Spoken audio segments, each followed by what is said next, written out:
Good evening and welcome to episode 9 of the Unhinged Dads podcast. I am Brian De Almeida. With me is my exceptionally unhinged friend, Dave Pasco, with a special appearance from the toddler of infamy. No, sir. You don't get Daddy's spicy juice. Do you need some of that? Do you need some of the Big Dumb Cup water? Yes. My Jonathan, bugger off. Yes. Other Davelings are not invited. It's true. Only ones who are not yet speaking in full sentences. Yes. I mean, yeah. My thing is generally we don't even mention the kids' names, much less, show people photos of them, because the internet's a crazy place, but It's true. Toddlers look like toddlers. And their facial morphology changes a lot. It does. It really does. And also, they're very insistent and don't understand the word no. I mean, understand, yes. Except... Valid. Well, let's jump into our questions 3. Dave, what have you done for self-improvement this week? What have I done for self-improvement? We walk the dog as a family of an evening, and tonight I threw on my ruck with the 20-pound weight plate in it to awesome. Amp that up, because that's good for the cardiovascular system. It gets the blood pumping a little bit faster for a sustained period of time, and that is, by all accounts, an excellent marker on longevity. And since thank you, sir. That's my ear. That is why I am doing the things I am doing. Because you're going to be well in your 60s when this one is actually an adult. I mean... Well, not well into, but you'll be there.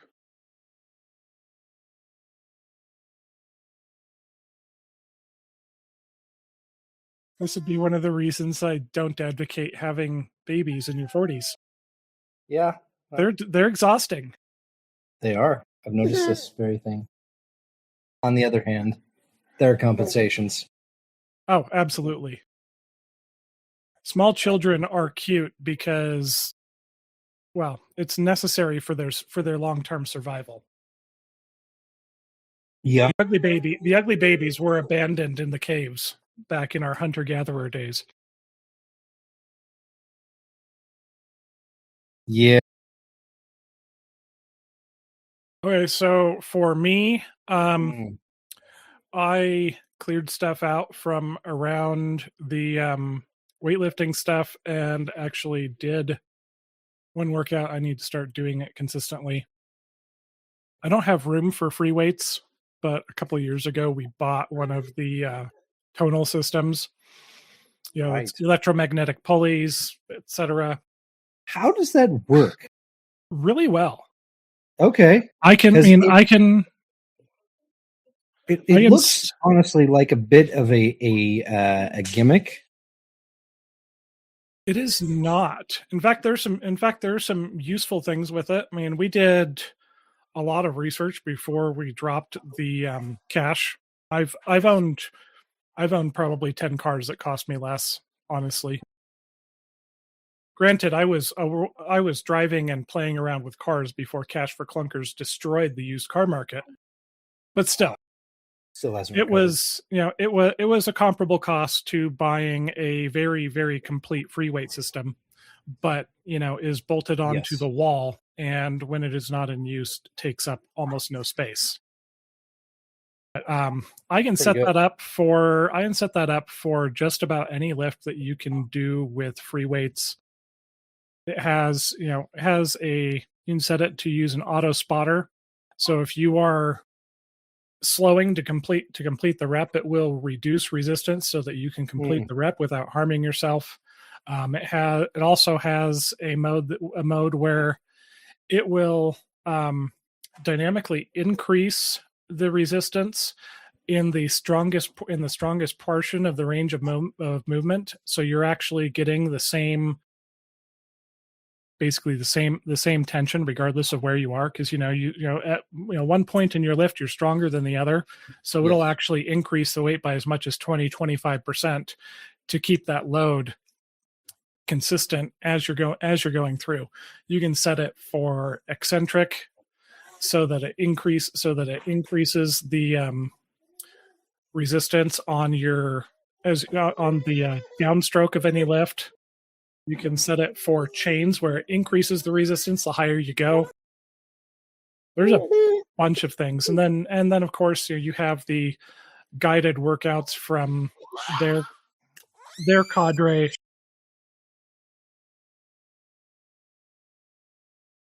From their cadre of certified trainers, you can set up your own custom workouts. Yeah. It keeps track and will automatically, as you progress, increase your weights as it gauges your performance, rather than trying to guess how many more plates am I going to stick on or when should I. Right. I mean, overall, as long as it's getting used regularly, which has not always been a thing, it has been a worthwhile investment from my point of view, especially for somebody like me, for whom making it over to the gym is hard to fit in with everything else going on. And honestly, I don't like the gym. I don't like sitting there, waiting on other people to be able to use stuff, or having people watching me. I'm far more consistent at it doing it at home. And so stuff is piled up around it, stuff that we're donating, or we're shifting things around, preparing to shift people around in rooms. I was like, okay, I got to clear all this out, and I need to get going and consistent on this again. Legit. That is resistance training is one of those things. One of the things I really appreciate about the calisthenics program I'm doing with the kids is the amount of pulling exercises, because as you age, grip strength is actually one of those strong markers for continued longevity. Well, I'm good there. Well, yes. I mean, me and my stupid Popeye arm. Turner, though. Yes. Between various rotational power tools and turning wrenches for 30 years, forearms are about the same diameter as my arms are at the biceps. Yeah. Well, and the looking to pick up blacksmithing will do that for me. The afternoon I spent at it, I definitely was kind of T-Rexing by the end of the day. Yeah, I've done that where my hands are cramped from reaching around and to get to this one bolt right here. Yes, and this is all the force you can bring to bear on it. Yeah. There is one bolt for the AC compressor on GMT 900 pickups that is like that. I only know because I've installed 3 of them in the last 2 years. Because as it turned out, I had a small crack in the evaporator core, which replacing that required removing the front seat, center console, and the entire dashboard instrument panel to get to the HVAC unit. That's time consuming. The per all data, the flat rate book labor for that job, just replacing that evap coil, is 42 hours. Wow. Which means at current shop rates, it's $5,000 to $6,000 just for that. And then there's the rest of the AC components that are under the hood that take another couple of hours. And then there's making sure that all 100+ wire connections were reconnected properly and everything is functioning, reconnecting the steering shaft, everything. I did it over the course of 2 weeks last summer. It was not fun. No, that's fiddly. Like, there's a lot of little things that have to happen. assisted a buddy in removing the dash and messing with a bunch of stuff in my wife's late Jeep that she tested for barrel rolls a few years ago. You know the one. Oh yeah. And that took some doing, and that was a relatively simple one. Yeah, that was not a Escalade. No. With all, because part of that is all the heated and ventilated seats, the power connections for the seats, the extra speaker that's inside the dash, the subwoofer that is inside the center console, the tweeters that are on the pillars, a GPS antenna, a radio antenna, the various sensors for rain sensing wipers, for the automatic headlights. It's a lot of crap. It would sure be nice if at some point the people designing and building these things started making things modular so you could snap out an assembly and snap in another assembly. What we need it won't happen, but it'd be nice. Well, what we need are engineers who are also wrench turners. And that's not something that happens very much. So they design things, and and on paper this works great. In practical application, it has issues that if they understood the point of view of a maintainer, could be done very differently without negative effects. Yeah. But that's kind of a pipe dream. That's kind of a pipe dream of mine. Until then, I'm just going to continue hating engineers. Outstanding. I mean, arguably we need them as a species, as a society. Yes. And I actually like the ones that I know. I can totally understand why any technician or mechanic would be just not thrilled. I mean, you have all of Ford's problems with timing belts that are made of plastic but also run in the oil bath. That's gonna disintegrate. Yes, they disintegrate, and when you do, you put pistons into valves and you grenade engines that cost people $15,000 to have replaced. And don't even get me started on German cars. Say on which models so I can avoid them. Anything with the 4-cylinder EcoBoost. Oh, sweet. GM's done it too, I think. Kia, Hyundai have. There's quite a few of them. I mean, honestly, the enshittification of automobiles really started about 2012. Basically, where the models changed over between 2012 and 2018, I won't buy anything beyond those, because that's where they started doing screwy things to meet CAFE requirements. It's corporate average fuel economy, and to meet ever more stringent emissions requirements, when really we're pretty tapped out on the development of the internal combustion engine. Our big renaissance in the early 2000s was transmissions, as we finally were designing cars not to top out at 55. When we went to 6 and 7 and 8 speed transmissions, that unlocked a lot of, especially highway fuel economy, and it made room to be able to use smaller engines with narrower power bands. But we're kind of tapped out right now, and continuing to make those regulations tighter and tighter has actually led to cars being less reliable and far more expensive. And so I personally am going to keep older stuff running for as long as possible, and we can hope for some deregulation that will permit the automakers to build more reliable cars that will last longer, although they may not want to. It's kind of a thing of planned obsolescence.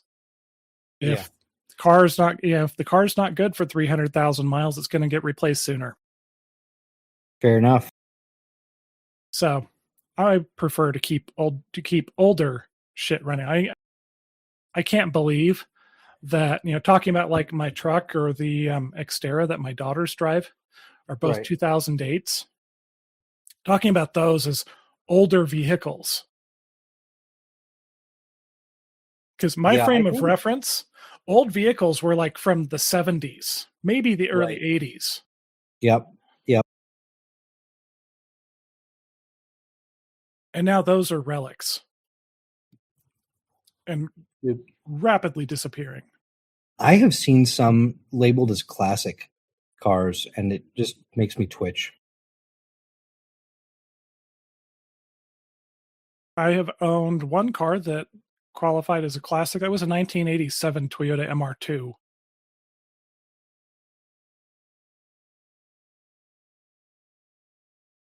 That first gen MR2 the body was styled to look like a baby Ferrari. And they were fantastic cars right until you hit the handling limit and went into snap oversteer, and suddenly you were backwards. All right. Good to know if I ever find myself behind the wheel of one. They're actually sized well for you. I was a little big. I was a little tall for it. I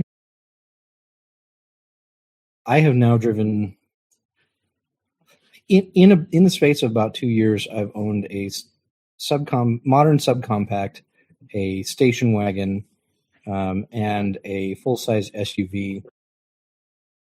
And I really appreciate things that do not handle like trucks, and things that are not tiny like I can see under that lifted F-250.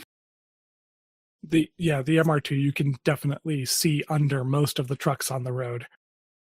Right, but I actually sat in the driver's seat of a genuine Ferrari at one point, which was cool.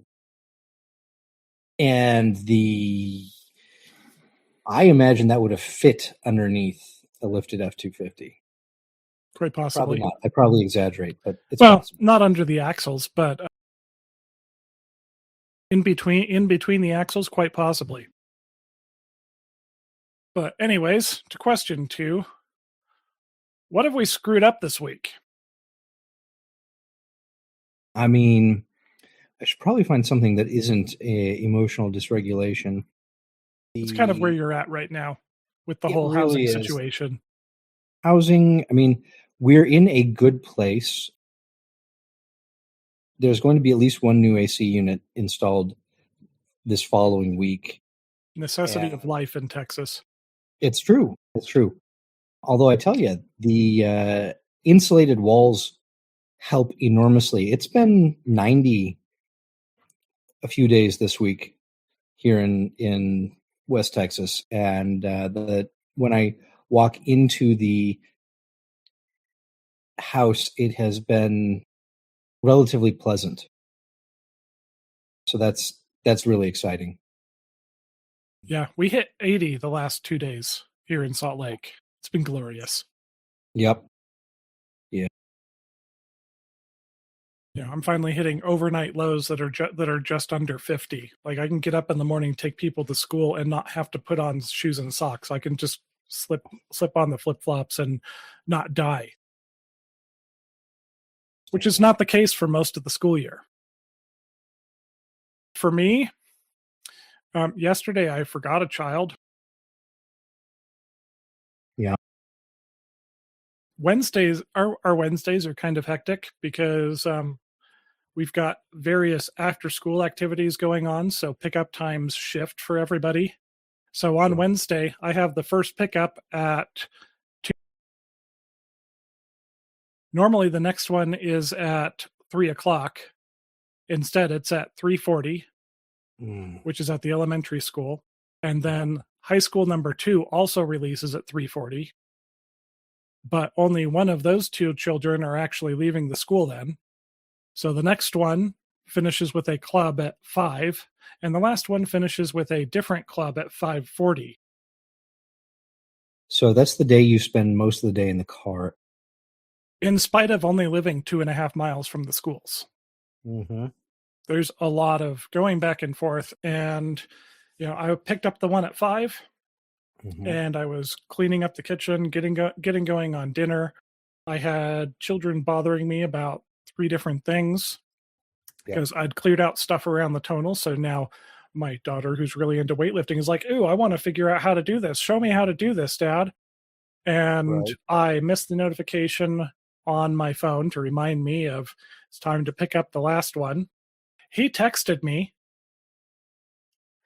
but did not call me when I did not respond.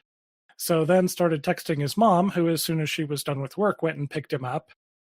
And he was upset. And I was like, oh, because they came in the door. I went, oh, shit. Yep. And I went, dude, why didn't you call me? He's like, but I texted you. Hey, like I've told you guys, if you need something from me immediately and you text me and I don't respond within 5 minutes, call me, because it means I did not hear the notification or I'm not, actively using my phone, as is the case for most of the day. So I didn't see it come in. Yep. I will always pick up the phone for you. I probably won't for most other people, but I will always pick up the phone for you. All of my children can ring through Do Not Disturb. Mm-hmm. Which my phone goes on Do Not Disturb at 11 p.m. and goes off at 6. But if any of them call me, it rings, and it rings loudly because they have their own ringtone and it is set to maximum volume. There you go. However, this is my mildly autistic child who really dislikes talking to people on the phone. Yes. I was like, no, I really need you. I definitely get that. Well, I do too. Least favorite things to do is call people, especially what feels like a cold call. Mm-hmm. And they're not expecting it. Yep.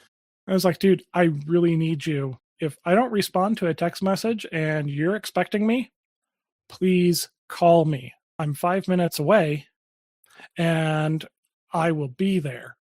Well, and he could frankly call you and hang up as soon as you've picked up. Yes, and even that, I would go, oh crap, it's fine. Yeah, doesn't take that much to remind me, but I was distracted trying to do 4 different things and meet timetables, and missed his text, and he waited at school for like half an hour. Which makes me feel like a shitheel, but it's also an understandable error. And at the end of the day, half an hour is not terrible. No. I mean, honestly, he could have walked home in that time. Mm-hmm. Although there is one really hellacious intersection between all the schools and our house that is like the road is like 300 feet across. It's massive. Yeah. Yeah, some of the roads in Salt Lake are almost egregiously large. It is. So, I definitely screwed that one up. Yeah, fair. In the grand scheme of things, I don't feel like that is a terrible thing to have done. It's not a major thing, but at the moment, kid feels like he's forgotten. Mm-hmm.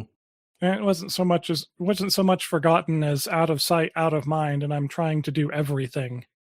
Yeah. But it happens, and I fucked up, and I apologized to him. Said, "Hey, I'm really sorry. I was doing other things, and I missed the time, and I missed your text message." Mm-hmm. There's no, at least there's no, well, if you had, no, it was, hey, you know what? I'm sorry. I messed up. Yeah. Now, it would have been very helpful if you had called me when I didn't respond to your text message. Yeah. But that's very different from trying to make him feel like he's the one at fault there. And and that is absolutely not the case.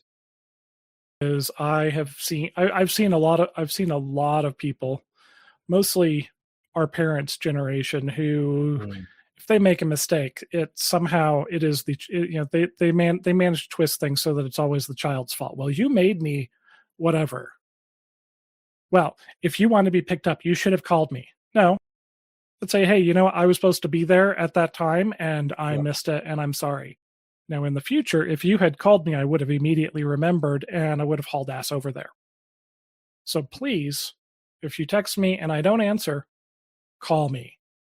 Right. Because I will pick up and I will hear it. But the fact that I missed it is not his fault because he didn't follow up in the most effective way when I screwed up. Right. Yeah, that's one of the biggest things. When you make a mistake, own up to it and be honest with your kids. Take accountability, make it better. Yep. Don't make it out to be their fault. Make them feel shitty over something you screwed up. Yeah, you don't need to do that. They remember growing up. They're going to have enough times where they feel shitty about something absolutely valid, or frankly, any number of things that are wildly invalid that you have nothing to do with. Yeah, they don't need help feeling bad about themselves. Don't add to their baggage. Yes. So, what's something you did well this week, Dave? Oh gosh, there's something I did well this week. I'm sure it will come to me. Well, here, I've got something. Do it. Because I've spent the week doing drywall. No, I finished hanging it last Friday, but I've been mudding and taping all the joints, and I've been texturing.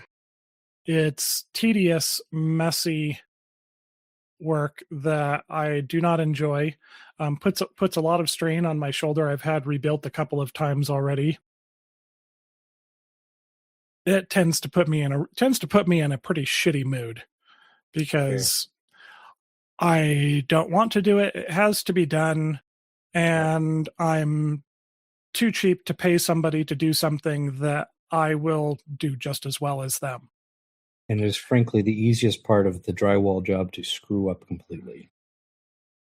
It takes some experience and it takes a little bit of skill to make all of that look good. But it's unpleasant work. It hurts. I mean, it's genuinely painful to do. Yeah. But it has to be done, and that's part of what I signed up for in setting things up under our current arrangement. So I've been very intentional about not directing that frustration at anybody who did not deserve it, which includes myself. Just kind of accepting I do not enjoy this. It is necessary. Slap in the earbuds, put on some music that improves my mood, and work through it without ruining anybody else's day because I'm not having fun. Which some days is a challenge. I did really well with that this week. Very good. Well, there's some simple things like keeping to the training regimen with my kids and not letting us fall off of that is probably the lowest hanging fruit. As homeschool kids who don't have PE class or recess or sports clubs that they're a part of, making sure they get enough physical activity has been a bit of a struggle. But they are both we're far enough into it that they are certainly accustomed to the training. It has now become a habit for us, so I don't get a lot of pushback. That's a big milestone right there. Yeah, it really is. And it's been very good for me, although annoying for my wardrobe. My shirts are fitting more snugly, which is not a terrible thing. My wife is certainly not objecting, but equally, it is one of those things to which we just simply adapt and move on. Yeah, I had to do that about a year and a half. I had to buy all new pants because I went from wearing a 42 to a 36 waist. And I finally said, you know what? I at one point had 3 different sizes of pants when I was dealing with severe Crohn's disease, because I had my smaller waistband pants for when I was flaring really badly. I had the regular size pants that were kind of in between, and I had the large ones for when I was on prednisone. Yep. And I eventually stabilized around one size, and then those were all falling off as I realized I had to fix non-alcoholic fatty liver disease and shed about 50 pounds in 6 months. And I've got shirts that I had given up on that now fit really well. And I have shirts that fit really well that now look like I'm wearing a tent. Yep. Yeah. There are certainly worse things than fitting back into things you'd given up on. But I've still got several articles of clothing from, a decade and 30 or 40 pounds ago. And there's a good chance that I will be fitting back into my motorcycle jeans, for one example. There is one problem, is I'm going to have somebody adjust all of my kilts. Yes. Because they don't hold up with just about, if they're a little large. No. And kilt and suspenders is a bit of an odd look. Although not quite as odd as kilt and lederhosen. Well, that's just trying too hard right there. Yes. Like seriously, that's leather shorts and a wool kilt, wool skirt. That's only if it's like -20 and the wind is really blowing. In which case, just wear fleece-lined pants. I've worn a kilt out of doors in Colorado mountain winters, and it's, as long as the wind isn't blowing terribly, it's really surprisingly comfortable. Yeah, at least from the knees up. I mean, eventually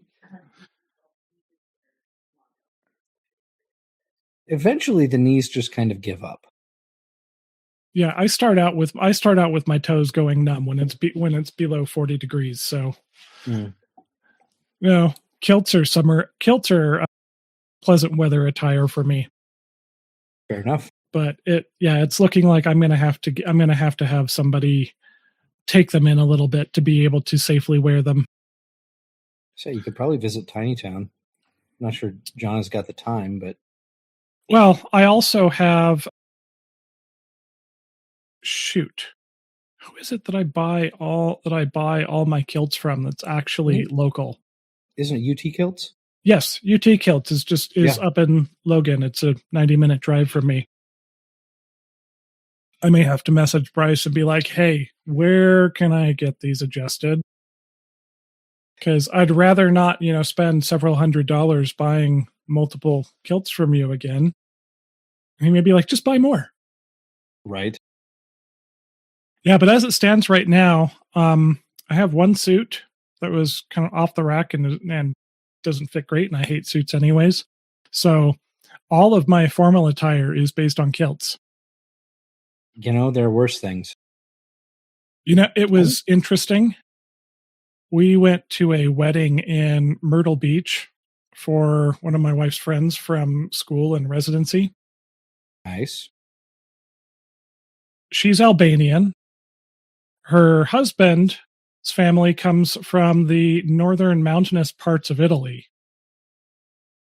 Oh. So, a good half of the men at this wedding looked like extras in a John Wick film. Yeah. And here's the one weird guy wearing a skirt in a room full of Albanians who are giving me the side eye as their wives and daughters are all taking pictures with me. Of course. That's hilarious. But there is a purpose /side benefit to that, is that in formal to semi-formal social situations where my wife's not very comfortable, all the attention gets directed at me, which granted doesn't make me feel comfortable either, but whatever. Yeah, you can jump on that grenade. Yeah, I've jumped on worse. It's true. Figuratively. No, not literally in that case. Thank God. Right. But anyways, we were going to talk, well, we titled the episode Parenting as a Time Traveler. Oh goodness, yes. Okay, so I don't know what it is like for other children, but I know that my kids don't really have the kind of shocking amount of freedom that I had growing up as a 12-year-old. Okay, it took me a couple more years to be riding my bike out to my best friend's house, who lived about a half-hour drive outside of town. But I know that just, hey, I'm going over to so-and-so's and disappearing for the afternoon with no means of communication would be viewed by not us so much, but the younger millennials as a what, horror show, or at least potential horror show. Yeah.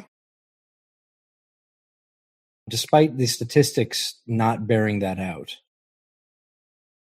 Our nation has actually gotten safer over time, with some curious blips in the last few years. Yeah, we're not going to talk about those. No. But yeah, because you grew up in rural Washington. Yes, I grew up next door to the town where Kurt Cobain grew up. Literally next door to the town.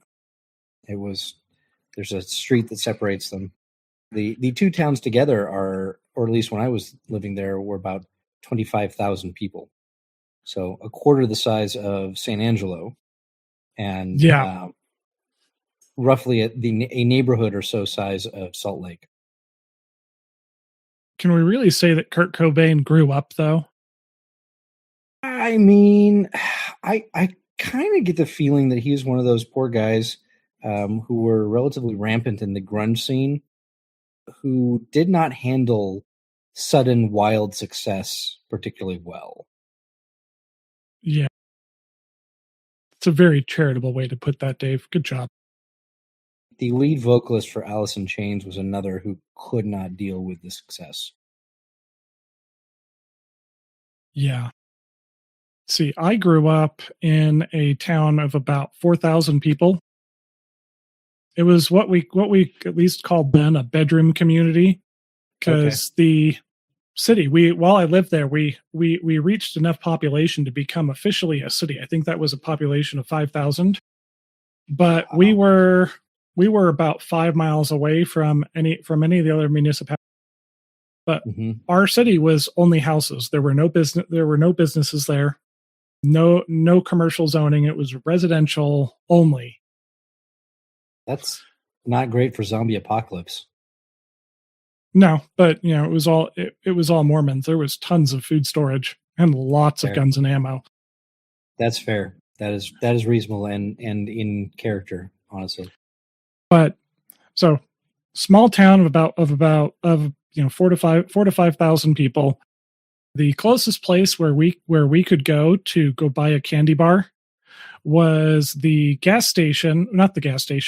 golf course that was owned by the city next door, that you drove by to get up to our community. So you'd go about a half a mile down a 6% grade to get to the bottom of the hill. And then you had about a half mile going up a 6% grade to get over to the golf course. Wow. We used to ride our bikes. So it would take us 40 minutes to get over there, because that is a big, long hill to get up. That is a big, long hill. Yeah. It was not pleasant. especially when you had people who were driving to and from the golf course who did not appreciate children on bicycles on the road with no curb, no gutter, and no sidewalk. Right. Because the shoulder of the road was Gamble Oak, our lovely scrub oak of the Western U.S. The closest gas station was 5 miles. The closest grocery store was 9 miles away. And we went to school in another town where our bus would pick us. We lived by the last stop for the bus. It would pick us up at 6:50 in order to get to school by 7:45. Wow. What do you do on that long of a bus ride?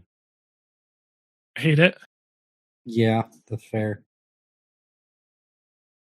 I mean, our bus drivers were mean. We didn't get away with shit.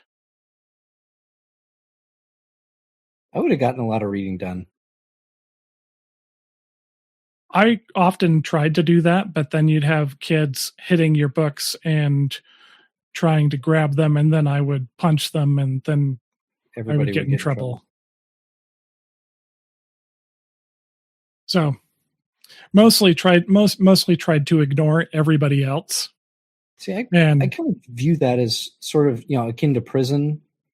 Find somebody dissimilar. And beat the crap out of them on the first day, and at least establish some form of cred.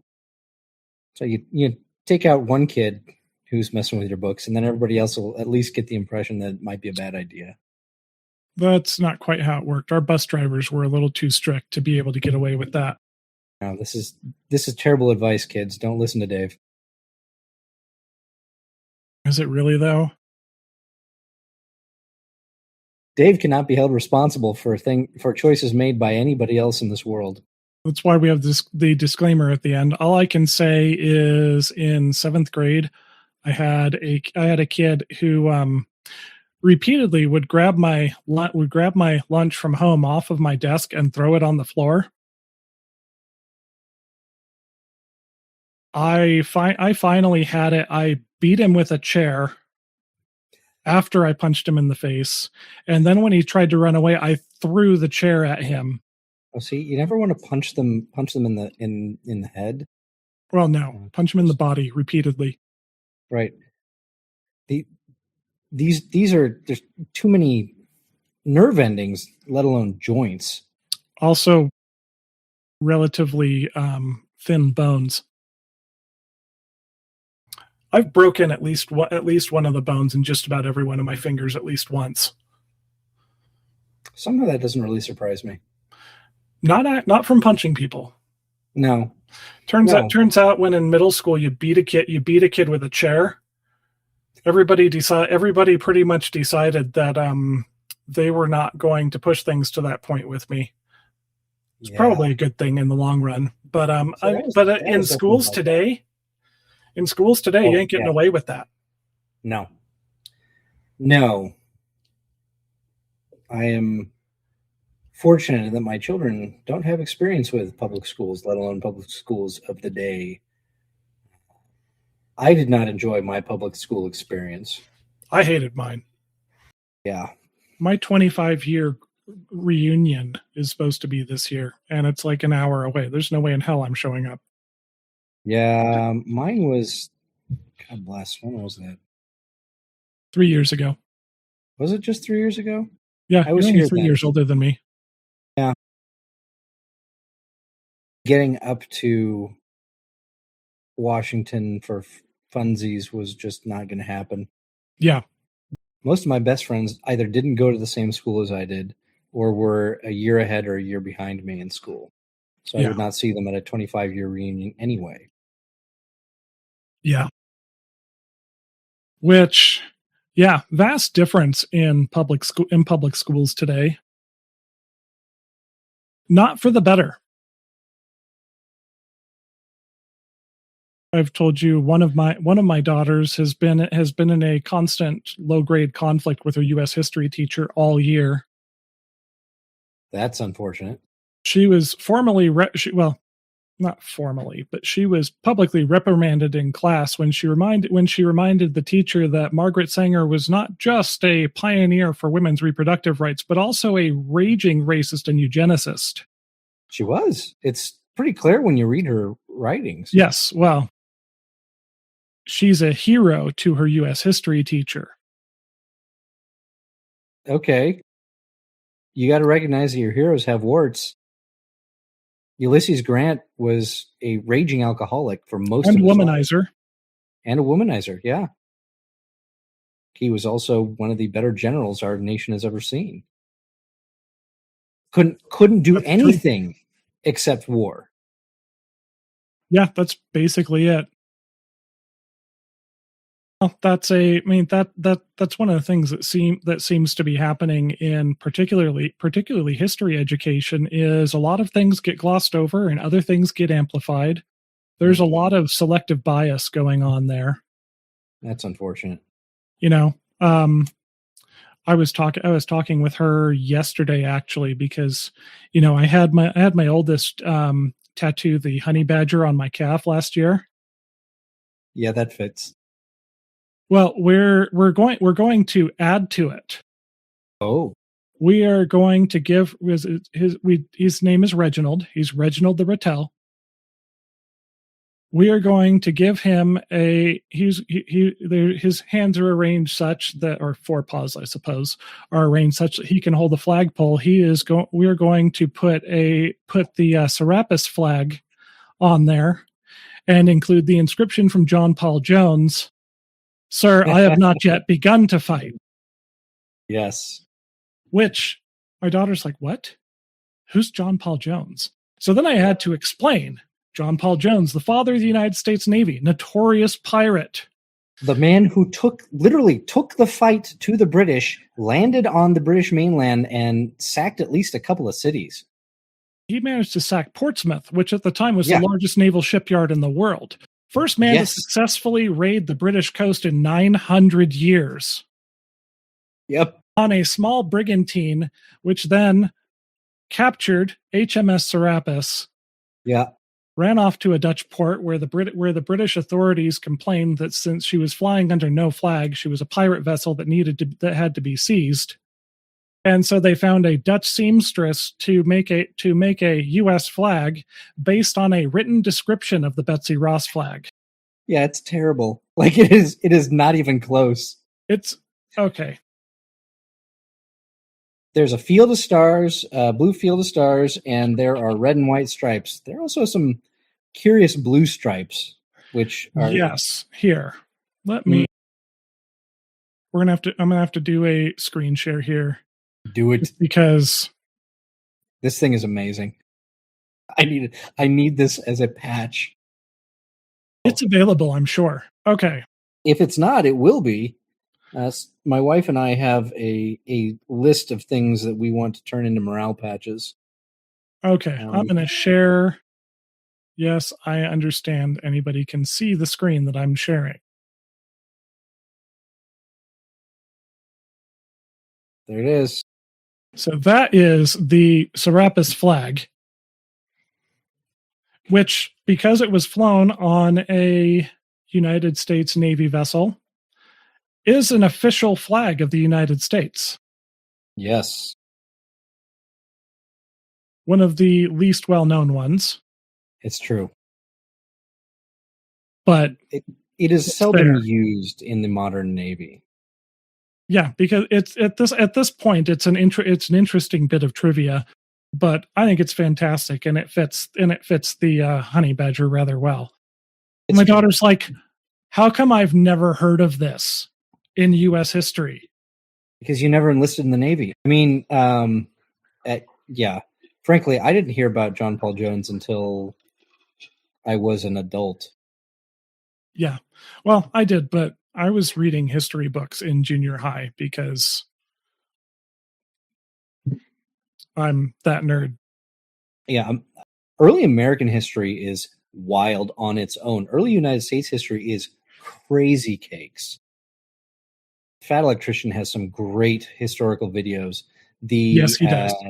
The eggnog riot at West Point is one of those you just kind of go, how? But it actually happened. It makes the historic U.S. Army make a lot more sense, though. It really does. These were the most privileged of officers. These were ring knockers. Oh, yeah. Yeah. And they were utter fucking degenerates. They were completely degenerate. Oh, goodness. Wow. And oddly enough, that's how the British still view us, as a nation of utter degenerates. That's okay. I am fine wearing that particular mantle. Yeah, well, given the current state of the UK, there was a time when I thought that the Highland clearances were one of the greatest injustices the English ever pulled off against my ancestors. Nowadays, I think they did us a favor. Oh, absolutely. They did us a favor. Yeah. Being the weird kids of the world definitely has some compensation. Mm-hmm. Yeah, so public school today, I mean, when I threw a chair at a kid, teacher was like, you idiot, you deserved that. Yeah. Sent him off to the principal's office and pulled me inside. It's like, okay, you need to calm down and you need to never do that again. Right. That was a little overboard. He clearly deserved it, and also, you don't fling epoxy and metal chairs at people. You are very lucky that he didn't get severely damaged. Yeah. Yeah. It wasn't quite Hollywood levels of redneck raisin, but it was definitely a time with greater liberty. Yeah. And honestly, I think the ubiquity of communication has actually done us a disservice as a society in that manner. When you give your kids a phone, and frankly, I don't think it's a bad thing to do so at a certain age when they have the capacity to be independent. And when I get to that point, my plan is to be as hands-off as I can manage. But society makes that really difficult right now. Yep.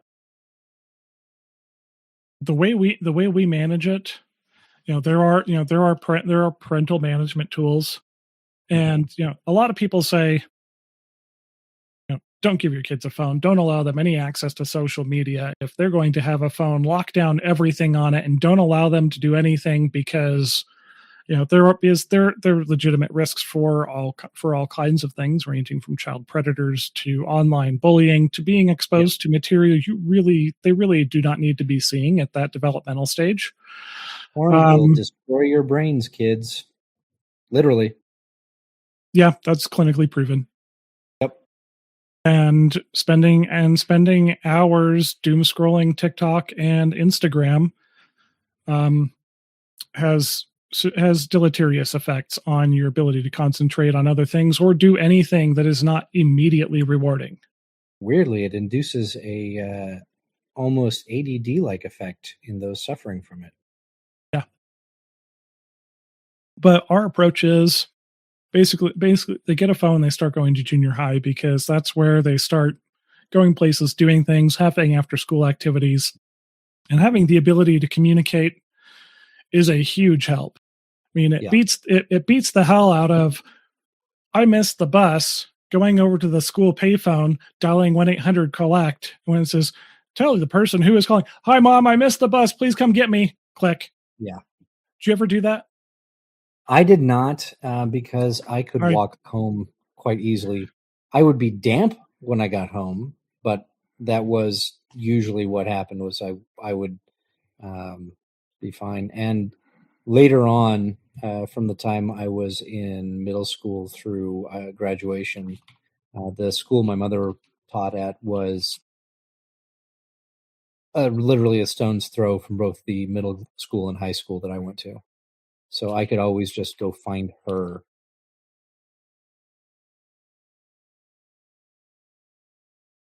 Yeah, no, we would be, if our kids were going to the high school here in town, we would be having to make sure either they got on the bus, or that they got a ride, or Yeah, probably get them a car, as so many of the parking lot there is enormous. I yeah, assume that there it are is at our many. schools too. I assume there are many kids who are driving themselves to school. Yep. So I just looked because I was curious, and Yeah. the to walk from my high school to my old house, Hmm. 5 miles. Oh. Now, I could cut about 3/4 of a mile off that by walking along one of the canal roads, Hmm. which, oddly enough, if you remember the movie Footloose, the scene where they're playing chicken on tractors, Yes. that was done Stupid on the thing to do. canal. Yes, don't do that. That was done on the canal road that I used to walk along if I had to walk home from school. Actually, Okay. that entire film was filmed in my high school, around town, and a couple other places in Utah County. So we were subjected to it many times because it was filmed locally. Yeah. By the straightest um, route, it is barely a mile to from the house I grew up in to the high school where I graduated. Yeah, for me, 5 miles, and Google Maps says a 575-foot elevation increase. Wow. Ew. I mean, you're gonna get good at hiking. Yeah, let's see. Oh, and the golf course that I was talking about Mm-hmm. is actually 1.4 miles away. You first go down 151 feet in elevation and then go up 210. Okay. Yeah, and I'm guessing you were on a single speed bicycle Oh, yeah. as a youth, because that's how it works. Yeah. I was on a $50 single speed bicycle, but Hmm. that was the closest place we could go. And the only place our parents would let us go. And Yeah. close that window in order to go buy a candy bar at, well, hell, there, even then, because it was the golf course, candy bars were like $1.50 instead of 50 cents. But see, we were rural enough that we could go camping. My parents actually permitted us. We would grab backpacks, Mm. walk out my front door, and start up the trails up the mountain, and go camping overnight. Yeah. Yeah, we could do that. I mentioned my best friend lived about a half-hour drive outside of town, up toward the uh, local Indian reservation, and we would tromp around back there all the time because his dad worked for the Forest Service, and so there were any number of times where we ended up basically backpacking up in the Olympic National Forest area. But it's the weather's not great It's awfully in wet. Western Washington. If Mount Colonel Bob, Mount Colonel Bob Wilderness is part of the Olympic National Forest area up on the peninsula there on Washington, and you get actual alpine meadows, which are great because they're in a rain shadow. They're very pleasant most of the Very time. damp. They're in the rain shadow, so it's actually not too bad. Okay. Especially if you wait until like September, when you've had the 3 of the 4 weeks of not rainy weather. That makes sense. Yep. Yeah, see, we would grab backpacks and our 22s, and we were gonna go plinking. Yeah. Our parents assumed that we were bringing food. Nobody, no, I don't think anybody knew that half the time we were poaching squirrels and eating them because we were 14-year-old boys.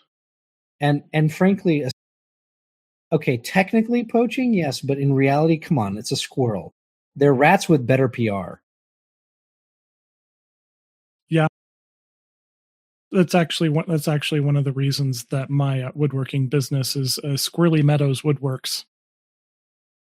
Nice. Is I have a long relationship with squirrels, and they are all over my neighborhood.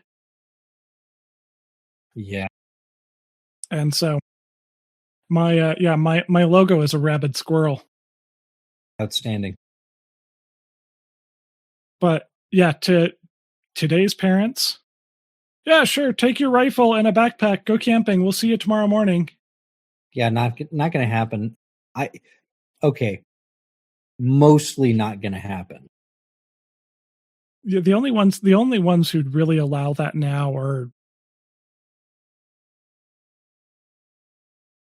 let's put it charitably, outliers. Yes. To a very, very large degree. Yeah.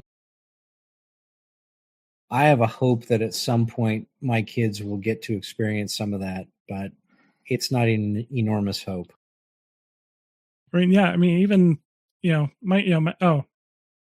picking back up that previous thread, when our kids get a phone, they have pretty severe restrictions on them. There are apps that are restricted. There are apps that are time restricted. There is a total amount of time that it can be used a day. There is a bedtime.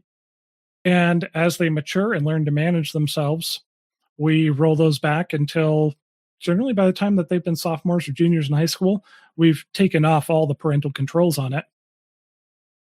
And the reason we do that, as opposed to other people, who restrict their child's access to everything as much as possible, is the goal is to help them figure out how to manage this tool themselves.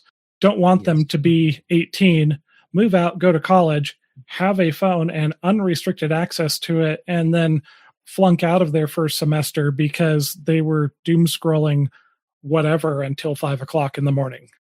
Yeah. Run up that OnlyFans bill to the point where they can't pay it. I wasn't even thinking of that. Just thinking of basic brain rot. Yep. And frankly, that is enough. It is. It's insidious, but it's also a part of life. Right. I mean, hell, everything we're doing here with this podcast is enabled by social media. Yes. I definitely have recognized the irony of that. Uh-huh. And the number of self-help-ish videos of one sort or another that are talking about you really should be disconnecting more. As you're likely watching this on one of the large aggregators of content. Yeah, as we're producing a 2-hour long episode every week, and daily putting out short videos. Right. But the other side of that is, according to YouTube, we reached over 10,000 people in the last 28 days. What? Yeah, posting shorts every day, which get seen by at least a few hundred people. And that's not including the Facebook, Instagram. That's not including BitChute, where every one of our episodes is seeing 50 to 100 views at least. Okay. I mean, so I don't hate this. I think we have valuable things to say interspersed amongst all of our rambling, and we're reaching thousands of people with that and hopefully bringing something positive to them. So if it improves anybody's life in a measurable way, then I think that we have done well. Yeah. Yeah, that's that dichotomy. There's you have access to most of the sum total of human knowledge, And you can choose and learn to use that in a positive way, or you can let it destroy you, as some people do. And so our approach is to gradually roll back those restrictions, the whole goal being happy, healthy, independent adults. As much as I would like to protect them and cut off any possible stream for them to run into some of the egregious kinds of bullying that go on, or of course the various sorts of predatory people, I can't protect them from that forever. And I would rather that they be exposed to these things and be able to learn to deal with them while they're under my roof, and I can talk to them and I can interact with them about what they're seeing and what's going on, rather than, oh, well, have fun at college and hope that they manage, because we know the vast majority of people won't. But I mean, yeah, that's okay. Speaking of differences between when we grew up and when our kids are growing up. Yes. Raise your hands if you're glad that cameras were not everywhere when you were a teenager. Oh, good Lord. Yeah. I see the number of just utterly stupid things kids do, film, and then post online. Yeah. And I go, God, you guys are idiots. Yeah. And then your future employers, or prospective future employers more likely, are going to look at this. They're going to be able to find this because you're tagged in everything. Yes. And the internet is forever, folks. I think back to some of the things that I did as a teenager. I had a friend who built a 9-foot-long skateboard, which naturally you could fit 6 people on. And so we were towing it behind my car. That's a choice. Even at 10 miles an hour, a 9-foot-long skateboard has a turning radius of approximately a Nimitz class carrier. That's fair. I was the only person without road rash from that incident, and that's because I was driving the car. Yeah, that is absurd. Oh my goodness. There were various misadventures in amateur rocketry and home development of propellants. Sure. Well, hell, I mean, today, those are federal terrorism charges. Yes. Not even getting into that. I mean, we were caught once because we actually made a functional shoulder-launched rocket. Oh, dear. We were testing out by the landfill. Yeah. County sheriff's deputy comes by. What you guys doing? We're testing these rockets we made. Okay. Those don't have explosives on them, do they?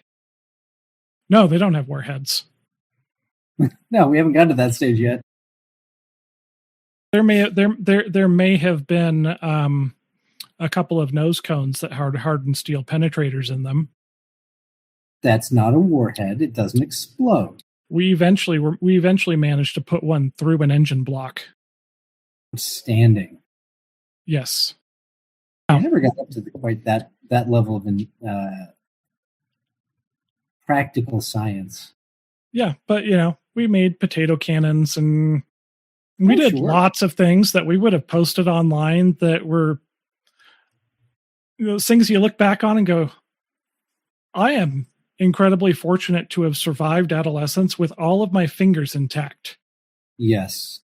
Well, and that's one of those things that you could genuinely make a at least brief career out of doing and posting in certain places and generating ad revenue these days. Now, I have no idea how you would get away with it and not end up with having some uncomfortable conversations with various officials. Yeah. Meanwhile, the county deputy who came up on us, Yeah. It was like, okay, well, don't start any fires. Well, yeah, that's why we're here. There's basically no brush around. Right. Okay, well, you boys be careful. You've got a fire extinguisher, right? Yeah, we did. We were at least that responsible. We didn't want to start a wildfire and get our parents sued for millions of dollars. Right. But we were quite literally playing with homemade explosives. Yeah. And you know what? The only record of that is this one that we're making right now. And the statute of limitations is long past. It's true. Yeah. The number of things that I could see myself doing to try to be funny online and putting out there, it's right in line, if in some ways not more egregious than a lot of what I see kids posting today, because I think as a generation we were less supervised and more adventurous in a lot of ways. But I'm very glad that I didn't have the opportunity to record all of my dumbest moments as a teenage boy and post them for the entire world to see for the rest of my life. Right. Not to mention the number of young people who have tweeted something unfortunate and that has gotten dug up and used to probably literally destroy their lives years later. Yeah, I can tell you, I had some I had some unwise hot takes on things at the time that definitely could have affected my future employment prospects were they to be dug up many years later. Yep. I didn't have any opportunity to put those out in the public view aside from a few dozen people at most. Which is good.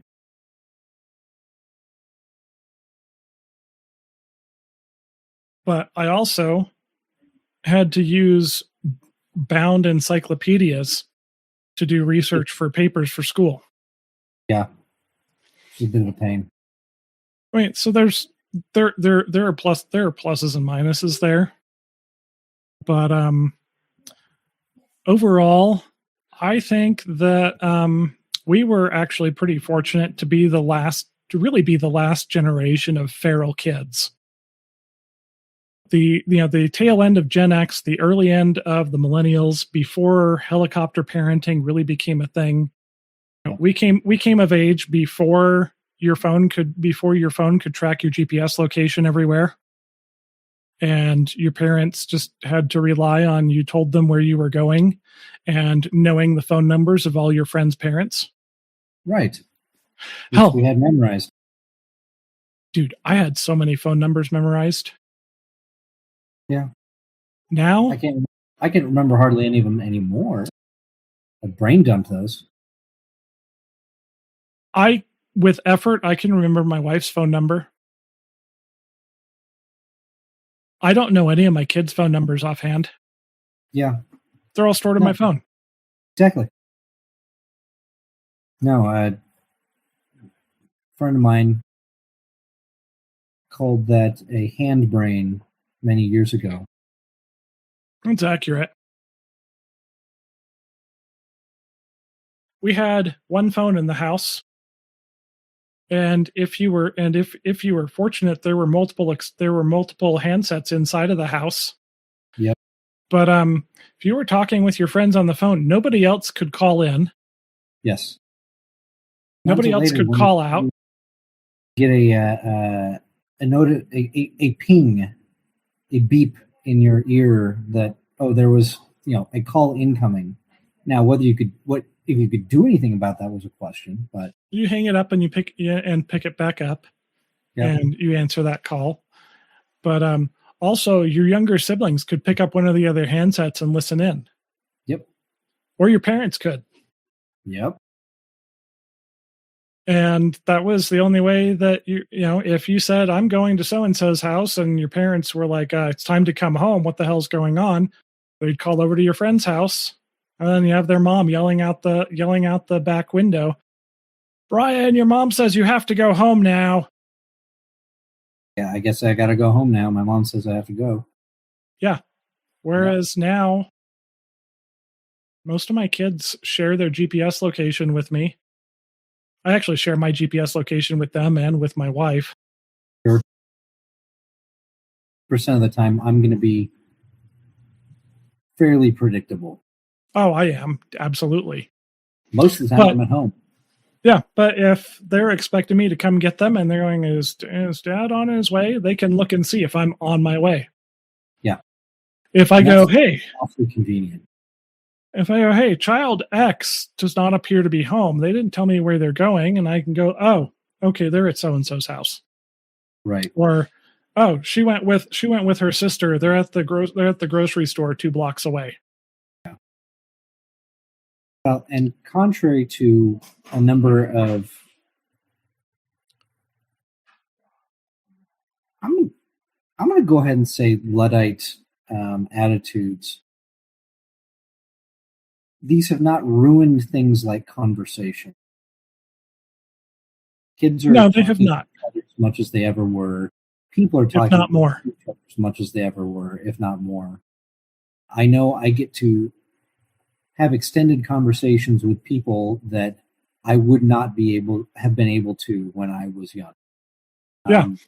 For one, long distance calling was a thing and it was expensive. It was bloody expensive. I remember the days of standing around the phone set, having it handed so you could say hi, I love you, bye to people living 2 states away. Yep. Because that 10-minute phone call cost $20. Yeah. Or whatever it cost. Well, and $20 in 1985 was a good sight more purchasing power than it is in 2020. That's true.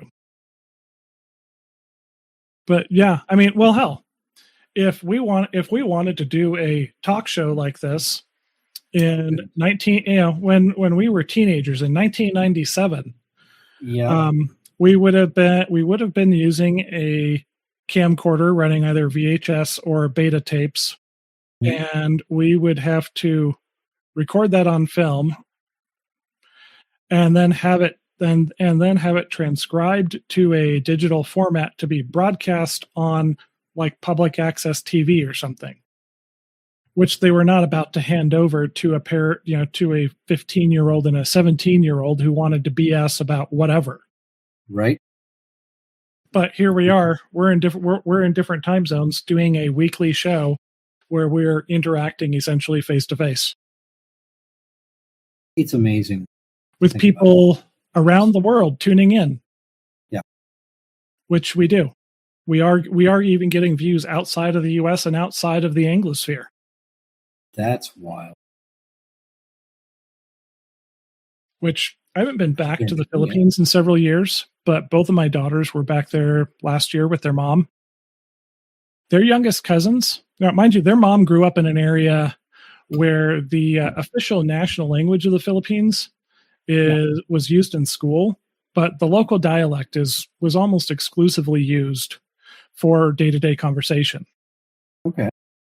Their cousins under the age of 10 don't speak it. They'll speak English? They speak English. Yeah.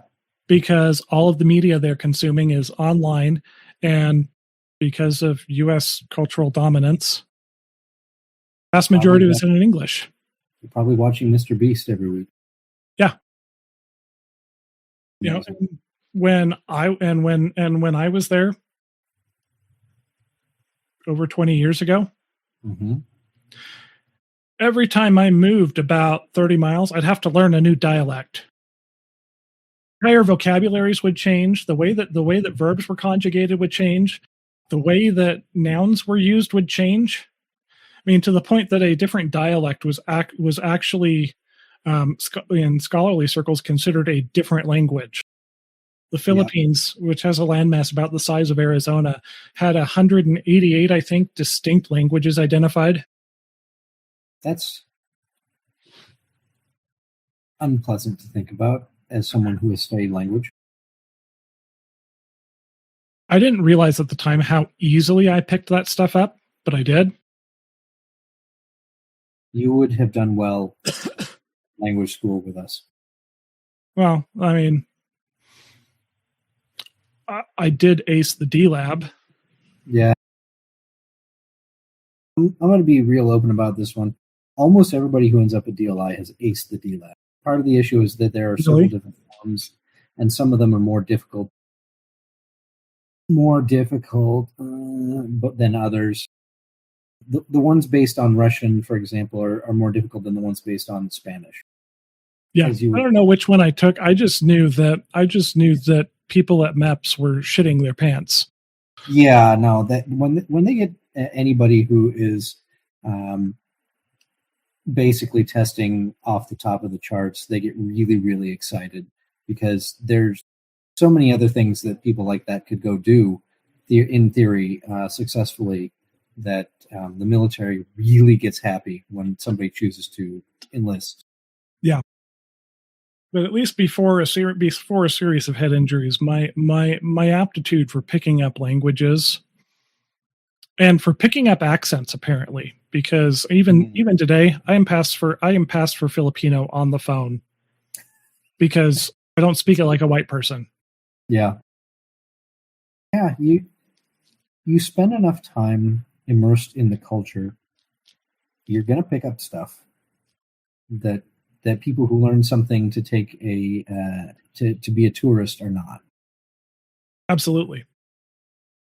But it's one of those weird things. Is this what once was a very isolated place? Mm-hmm. All the little kids speak English. Their grandparents can barely understand them. They could probably get dropped into a school in the States and be more or less fine. Yeah, that's actually accurate. I would actually, my ex's family told my daughters, next time bring your dad instead of your mom. And I'd actually be kind of interested just to observe the changes. The last time I was there was 2016. Sure. Yeah. Yeah, it was 10 years ago. Holy crap. And just to see the amount of change, because culturally there's a lot of things going on worldwide. Yeah. That are all an effect of the democratization of access to everything online. Well, the explosion of information. You mentioned having to, bound encyclopedias. I remember when we got a compact disc with Groliers. We had Groliers. We had what was the other one? It was I can almost see the image. But it was not great. It was not amazing. It was at best World Book level. It was certainly not Britannica. We had a CD-ROM based Groliers that was searchable. Uh-huh. Oh my gosh! You type in a thing and then it brings up information. You go, wait, what? Yeah, instead of going to the volume that has the index and then going to one of the other 9 volumes to find what is on page 1176. And you better hope that you're not missing the volume that's in that, or somebody didn't check it out. See, I used to have to go to my grandparents' house to use their encyclopedias because my parents didn't have a set. Because those were incredibly expensive. Oh, they were incredibly well, because we're talking, 60, 70 pounds of paper for a complete set. And it was all hardback, all bound, glossy pages, thick paper, color after a certain point, color images. All of that is very expensive. Perfect bound usually. So they were stitched instead of just glued in. And all of that is very expensive, especially before the modern era. Well, before contemporary time, as in last 10 years or so. I suspect it's actually more, in some ways, more expensive now. I don't know what the demand for such is. The printing, I imagine, would be cheaper because everything's produced digitally now. Whereas at the time, those were still typeset.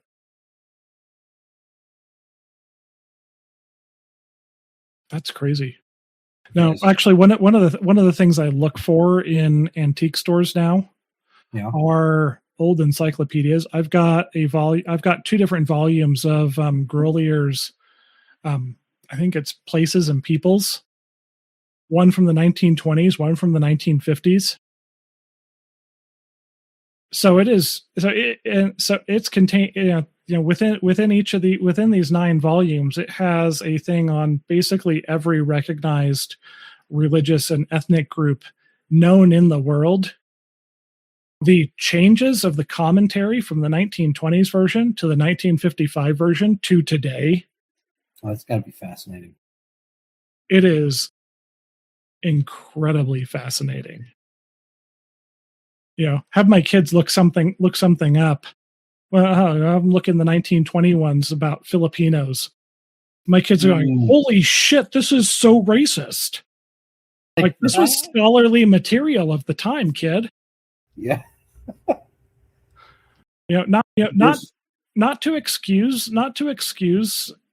the attitudes, but like you need to understand when you're talking about things from 100 years ago. Study some history, guys. Understandings were vastly different, and you kind of do need to understand that to be able to understand the people.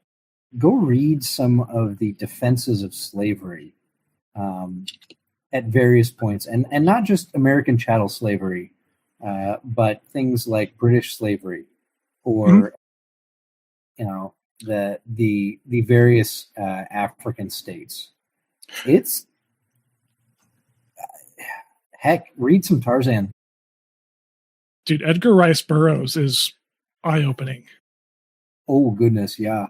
Like I know fandom has this constant low-level furor over H.P. Lovecraft's writing because, I mean, let's face it, the man was pretty darn parochial growing up and living and ultimately dying in New England in the early part of the 20th century. But he was, I'm not going to say he was like anything like progressive about it, but it's kind of a jar to the system to read through some early science fiction and go, oh, wow, people sure thought differently. Well, hell, read the writings of Teddy Roosevelt, who was without question a progressive of his time. Absolutely. He was a arguably almost radical. He was a radical in some ways. And yet if you were to just go without any contextual understanding, reading especially like his Greenfields of Africa was Hemingway, but his book on his 2-year-long safari with his son Kermit acquiring specimens for the Smithsonian and various other American museums. Because of course there's a lot of where he's talking about their native porters and guides and such. Sure. And which coming from today, reading that, you go, holy shit, what was wrong with this guy? With context, you understand that he was actually, for the era, rather progressive in his views on race and peoples. Absolutely. It's something else. Hell, you read David Livingstone, read his journals. The first white man to penetrate the center of Africa, who ultimately died there from malaria. Yep. Who, I've gone through all of his journals. I went on this kick a couple of years ago, trying to figure out why Africa ended up so screwed up after decolonization. Which reading the accounts of the early Spaniards and Portuguese are not relatable, but the Victorian British are Sure. enough to be relatable. So I delved into a lot of that, especially Livingstone. And this was a man who quite genuinely dedicated his life to bringing the gospel of Christ to people who did view all people as children of God, Mhm. and yet his views on race were quite parochial. Yeah, very. It was kind of an embodiment of that white man's burden to bring culture to the savage, which doesn't really bear out long term. But it sure does, because the man's motivations, I think, were completely pure. I think quite a lot more than most people devoted himself to being the best Christian that he could be. And yet yet the way that he interpreted things would be incredibly offensive today. Yes. One of the things that I'm working to teach my children is that you can understand that people of different eras have different ideas, but judging them based on your own historical chauvinism is going to lose you most of the wisdom Mhm. that you'll be able to find. There is an ability to understand that there are things that were believed that we do not believe today, or have been incredibly disproven, and still be able to pick out the nuggets of wisdom and the valuable information from it, without just succumbing to outrage because this person held an opinion that you view as offensive today. Again, your heroes have warts. Like if you're going to get bent out of shape over somebody from not just like, because talking to my parents, they had certain ideas growing up that have altered over time, and their parents certainly did, let alone grandparents. Yeah. My great grandmother died, I want to say sometime in the 1950s, maybe 1960s. Her attitudes would have been almost unrecognizable to my children. And that's not even to condone it or say, well, to say, well, she was a product of her time, and so we excuse everything. No, you can say, you know what, we've come to a better understanding of these things, and frankly, those views that your grandma had were bullshit. Yeah, you can say that, and she can still be your grandma who had many positive qualities that you admire, while recognizing that as a product of her times, there were things that she thought and felt that were comparatively unenlightened, shall we say. That's a good way to put it. And I firmly expect that in 60 years, our great grandchildren will look back and say, great granddad was kind of weird, the stuff that he believed. Yeah. Isn't it great that we know better now? Right. We like to think that we know better, and generally I think we do, but I think there are things where our understanding has been too colored by modern interpretation. But that's evidence of society at large, to almost my surprise, doing kind of doing the same thing that we are trying to do as individuals, and trying to help guide some people along. Of how do you become better every day? How do you make that tiny improvement? How do you recognize that this view is holding you back, or is factually incorrect and remedy it? How is this pattern of behavior maladaptive and something I need to fix? And so hopefully the progression of society as a whole is on average positive as we learn to be better as a people over time. I think that applies as much to societies in general as it does to individuals.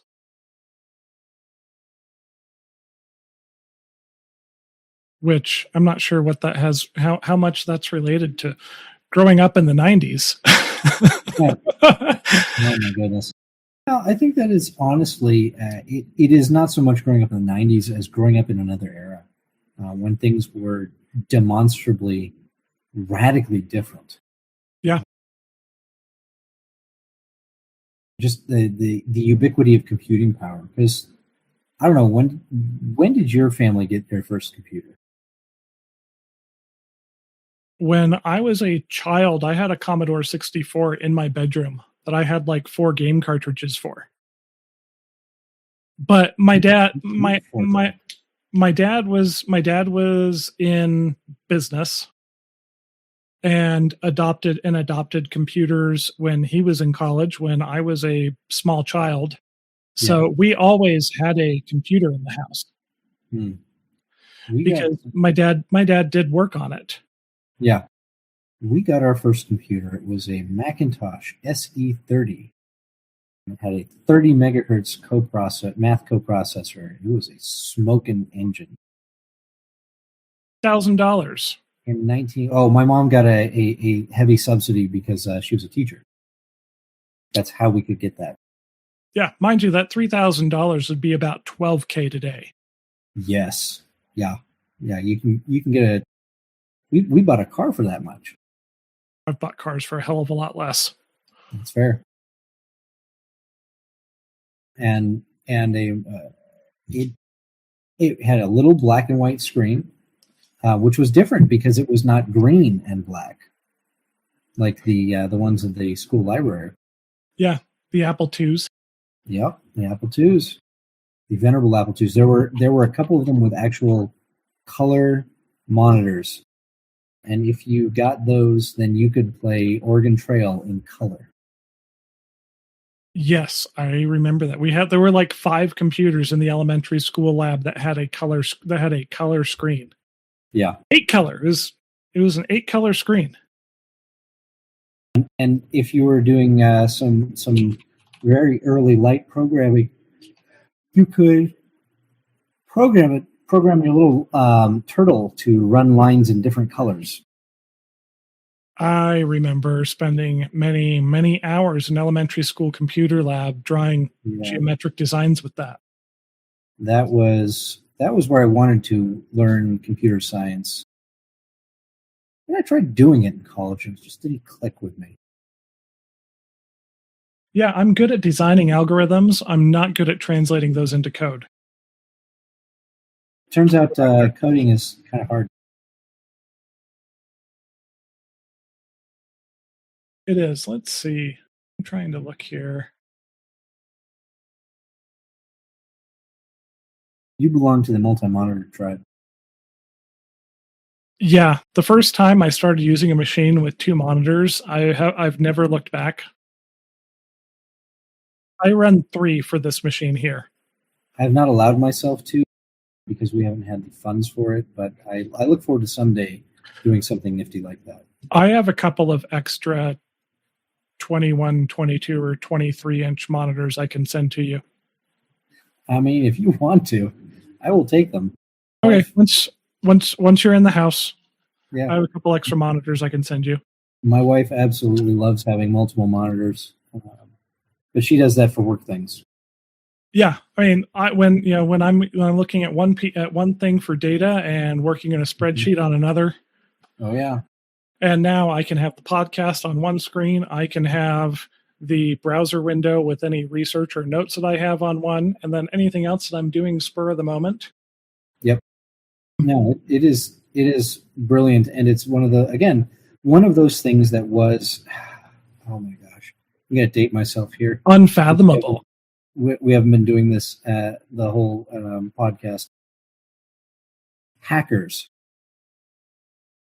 The film. Yeah. Oh my gosh. Multiple monitors was a Hollywood thing. It was pure Hollywood for most of my growing up. And you could have, in fact, a neighbor actually was a computer enthusiast and had a switch, so he could switch the from the black and green to using a CRT as a monitor for playing computer games, and that was a big deal. Yeah, and I'm sitting here now with a 30-inch widescreen as my main, and a pair of 22-inch on either side. Curved monitors, man. It's just... I don't have curved ones. Living in the future is so... I'm a caveman. That's fair. But no, I was just looking. My phone is a Google Pixel 8. Yeah. Do you know what the clock speed on the 9-core processor on that fucking thing is? It's 2900 megahertz. It's 2900 megahertz. That is 2.9 gigahertz. Wow. Dude, 8 gigabytes of RAM. I mean, you understand that your smartphone, you can see it's a Pixel 8 because it has the shitty line down the screen that I haven't gotten fixed because I can't go without it for a week. But that's that phone that I carry around in my pocket that I use to talk to people and send offensive memes. Right. Is something like 9.7 times the total computing power and memory and storage of the entire Apollo program. Yes. Yeah. No, it is stunning the amount of computing power we carry around in our pockets and use, as you said, to send offensive memes and argue on the internet with other people. Yeah, and avoid my mom. Sometimes. Trying to not do that. Trying to be intentional about building a relationship with her. But yeah, I mean, I remember when the first gigahertz processors came out. Oh yeah. And people are talking about, we're never going to need more.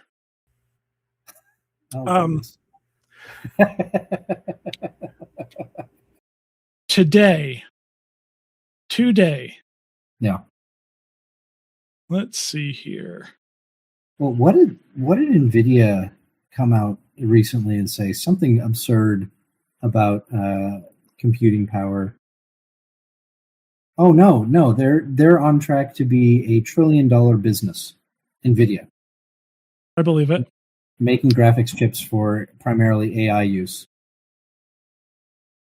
Yeah, I'm sitting at the machine that I am working on right now. Yeah.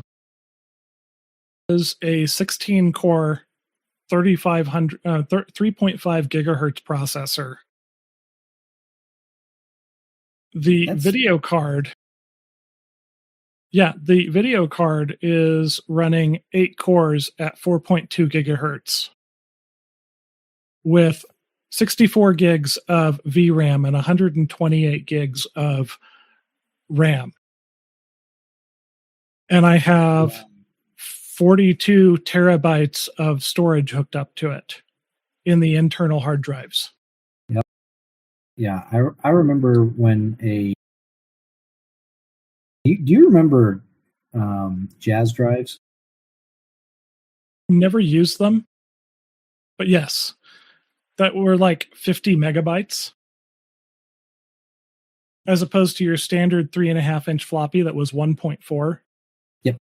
You realize every paper and presentation I did in high school took up 1/10 of a 1.4 megahertz, 1.4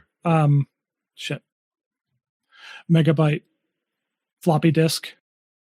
I carried that thing around in my backpack and would stick it in the school computer so that I could save my papers there. Nowadays, let me look here. I go to episode 8.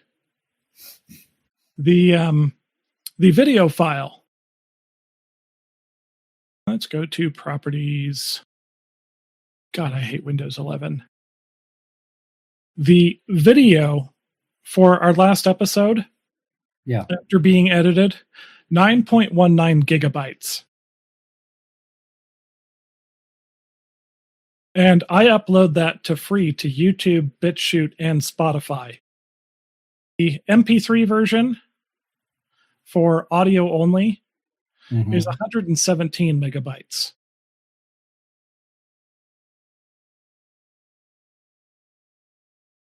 That is literally more storage space than all the homework I did in 4 years of high school.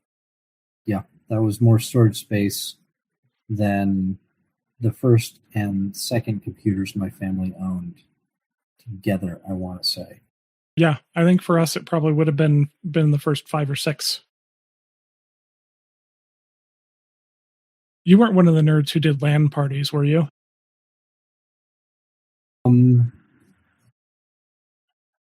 Not in high school. We were not. College? Okay. In high school, my high school got a grant to set up a program, and this is another one of those things that I have stopped kicking myself for, because the grant, we bought components, we built computers, we installed it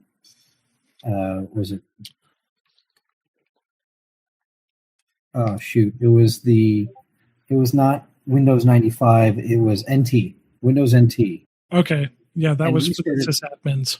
And we started learning sysadmining and such, and could have taken the tests if I had learned enough, but I didn't, because it was dry as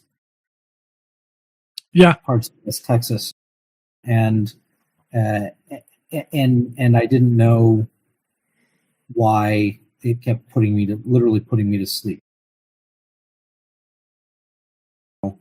It was boring. It was very boring. It does not help that at the time anybody who was qualified to teach it was also autistic as hell, and you were interacting with them verbally. Well, and our teacher was not qualified to teach it. Yeah, that was the vast majority who were teaching it. They were learning as they were attempting to teach you. Yes, absolutely. Fun class, though. Yeah. Put those skills to use building computers many a time since then. Yeah. There are currently in this house 4 PCs that I've built that are getting used on a daily basis. And plus one my wife built. Yeah. But no, I had friends in high school who did LAN parties to go play StarCraft. Sure. My parents would not let me take the computer out of the house to go sit in somebody's attic to wire, to go put 6 of them together into a local network to play StarCraft all night. Yeah. In college, oh, come on. When was this? I know I participated in some LAN party at some point. I suspect it was early on in college. And bring your desktop to the lounge or the library or something, and spend several hours trying to annihilate each other in Civ 3.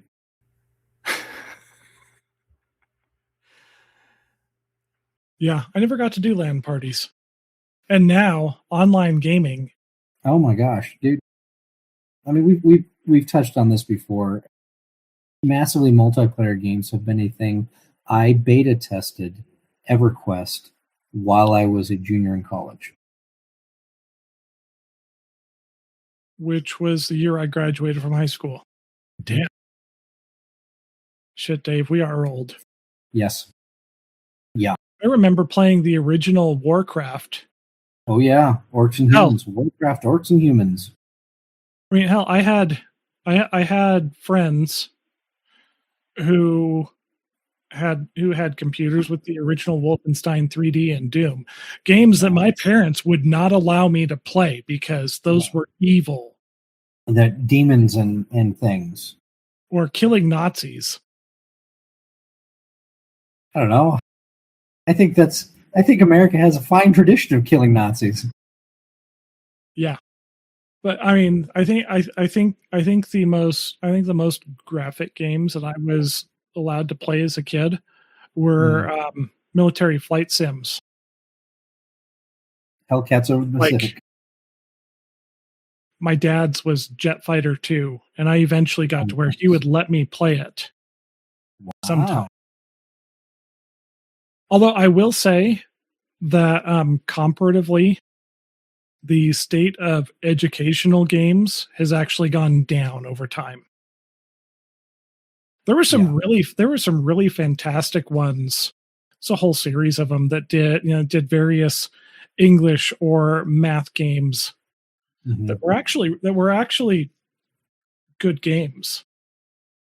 I see what my kids are playing for school with like Prodigy Math. I'm like, this is lame as shit. But when you're getting 8-bit versions of Bach and Tchaikovsky as the background as you're some kid investigating a haunted building or something and doing math problems to get away from monsters, was actually pretty kick-ass. It was no NES, but it was pretty good nonetheless. We did have an NES for a long time.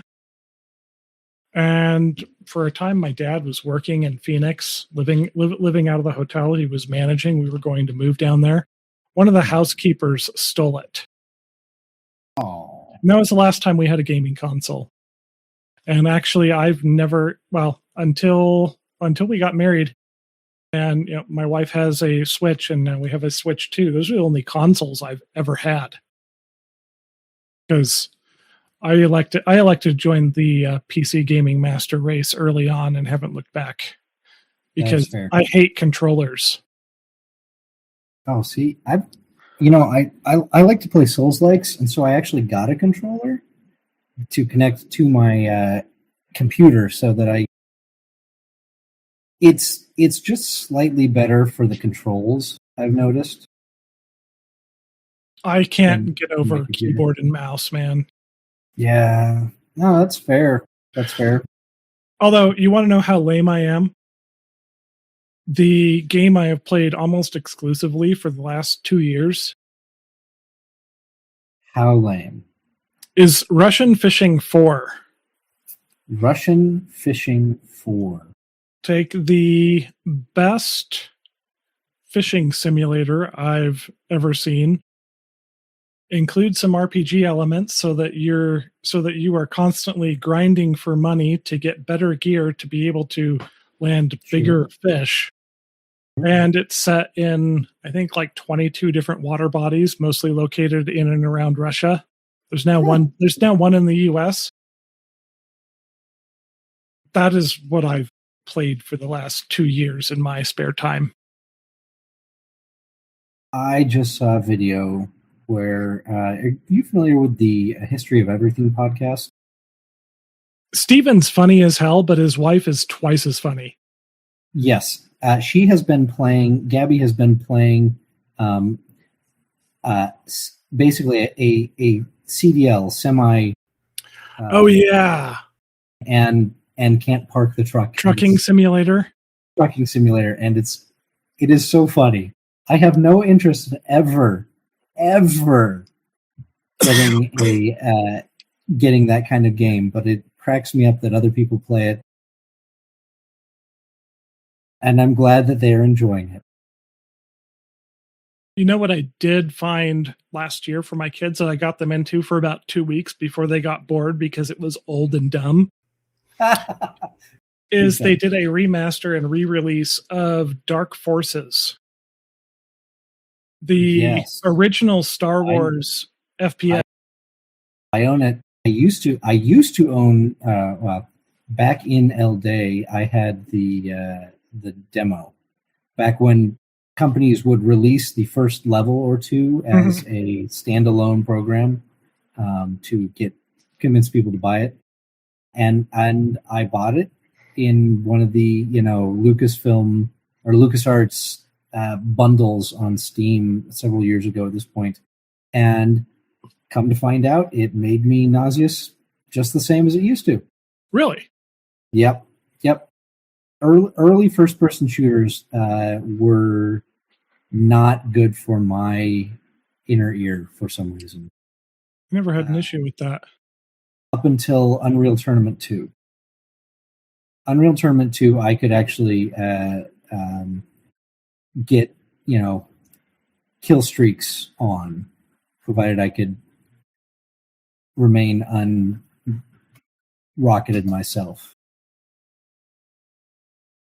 Yeah, I mean, I have a library of games that I share with the kids, and every now and then they'll get into something, but most of it they're like, "But this is so old and crappy," and I'm like, "Shut the fuck up! You play Minecraft, you twit."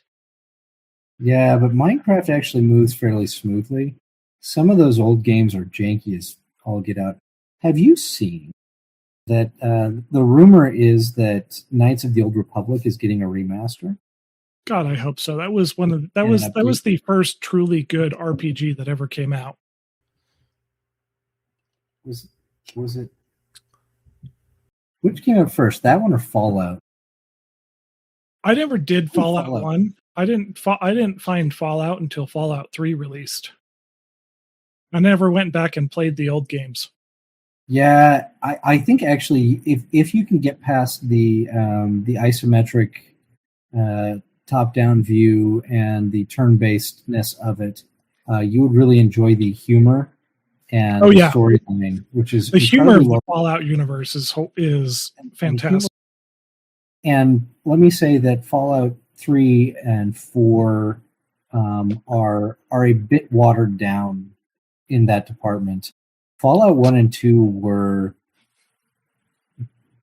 verging on messed up with how dark they were. Yeah. They actually took the idea and the setting very seriously. And it was, it probably explains a little bit about my sense of humor, honestly. I mean, that's why we get along. What doesn't kill you gives you a very dark sense of humor and a lot of unhealthy coping mechanisms. It's true. And then you can spend your entire middle age period trying to overcome those unhealthy coping mechanisms and not pass them on to your children. Right? Yeah. I don't know what your problem is. You haven't almost died nearly as many times as me. I haven't obviously almost died nearly as many times as you. Okay, that's fair. I know I've had at least a few brushes with death that were simply not as lastingly traumatic as organ shutdown. Yeah, I suppose so. Or the lingering specter of a cold killing you next week. Right. Yeah. Coming to grips with mortality is a genuine part of the maturation process of human creatures, and that has not changed in forever. No, that's evident in literature as far back as it exists. Yep. So, okay, we've hit much of the nerdier side. Well, this is us.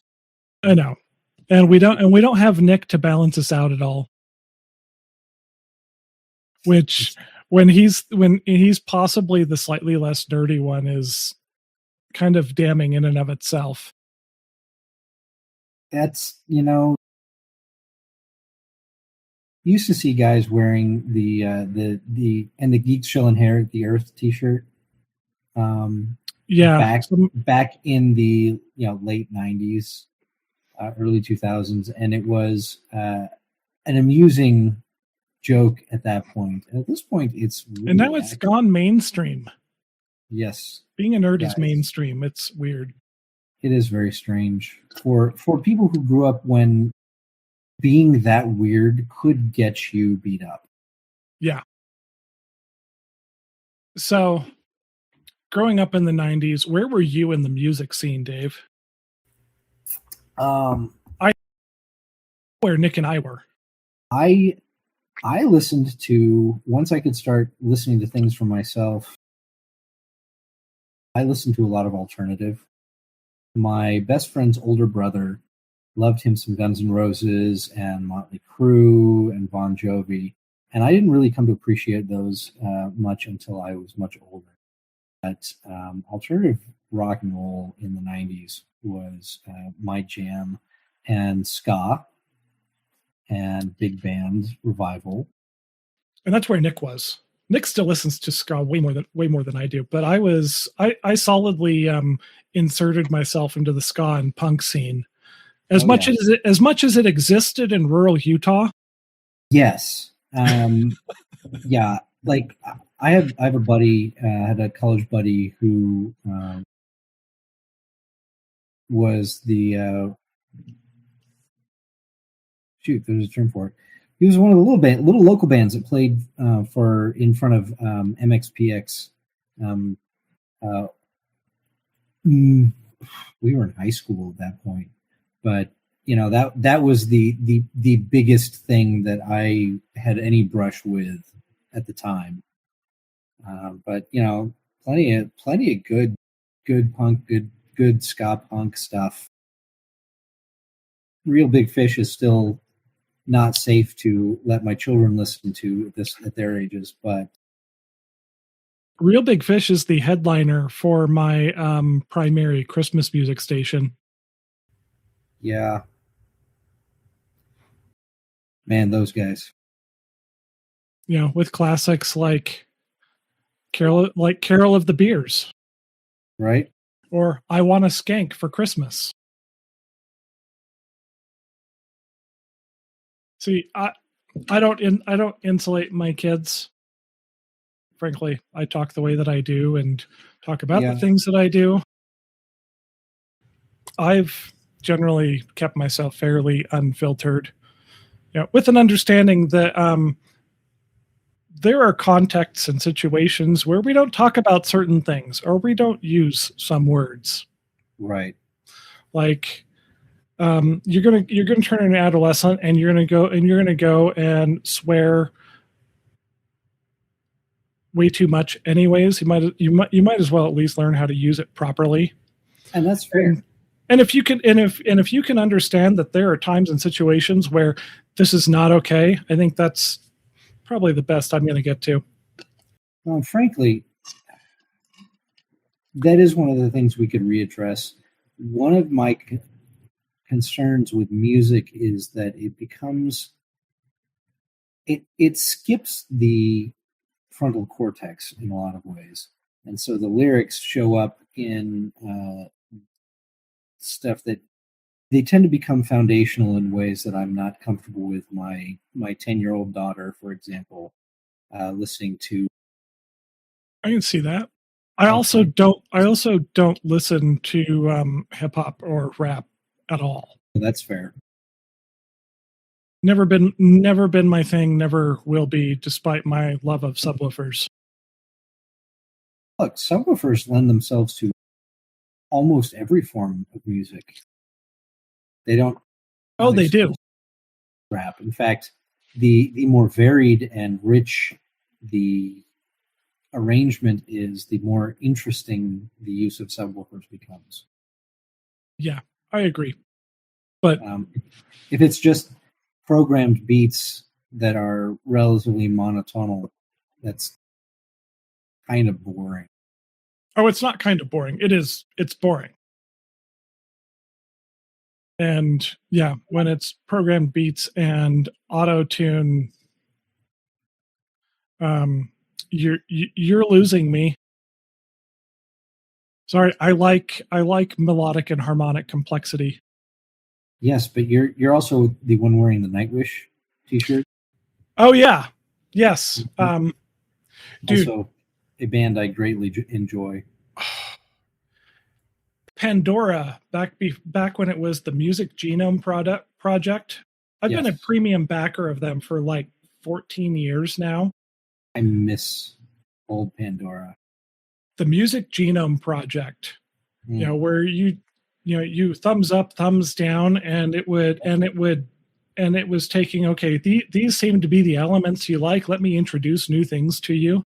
Yes. Is how I walked into symphonic metal in like 2012. Yep. And the first time I heard early Nightwish blew my fucking mind.